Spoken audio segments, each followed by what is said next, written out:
انسان گناہگار ہے، خطا کار ہے، غلطی کا پتلا ہے، اگر وہ گناہ کر بیٹھے تو 10 ایسے اسباب ہے جن کے کرنے سے اس گناہ کی سزا سے بچ سکتا ہے۔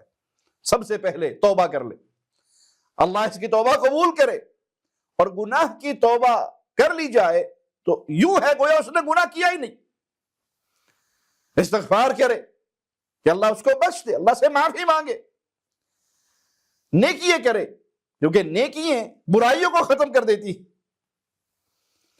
اسی طرح کوئی اور مومن بھائی اپنے اس بھائی کے حق میں اللہ سے معافی مانگے، استغفار کرے، نبی کریم صلی اللہ علیہ وسلم اس کے حق میں شفاعت کر دے، اللہ اس گناہ کرنے والے کو کسی آزمائش میں مبتلا کرے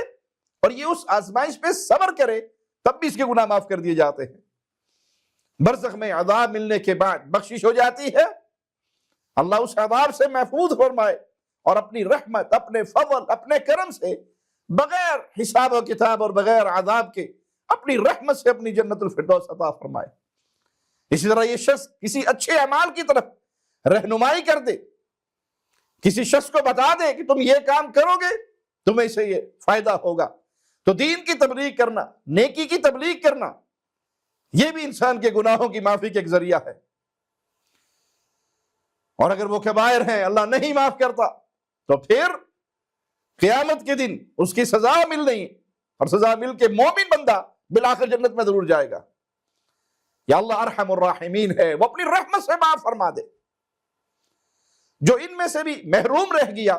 تو اسے اپنے نفس پر ملامت کرنی چاہیے کہ گناہ ہو جانا کوئی بات نہیں ہے، لیکن گناہ کا باقی رہ جانا، اس کا بوجھ اپنے کندھوں پہ اٹھائے رکھنا، معافی نہ مانگنا، اللہ کی طرف رجوع نہ کرنا،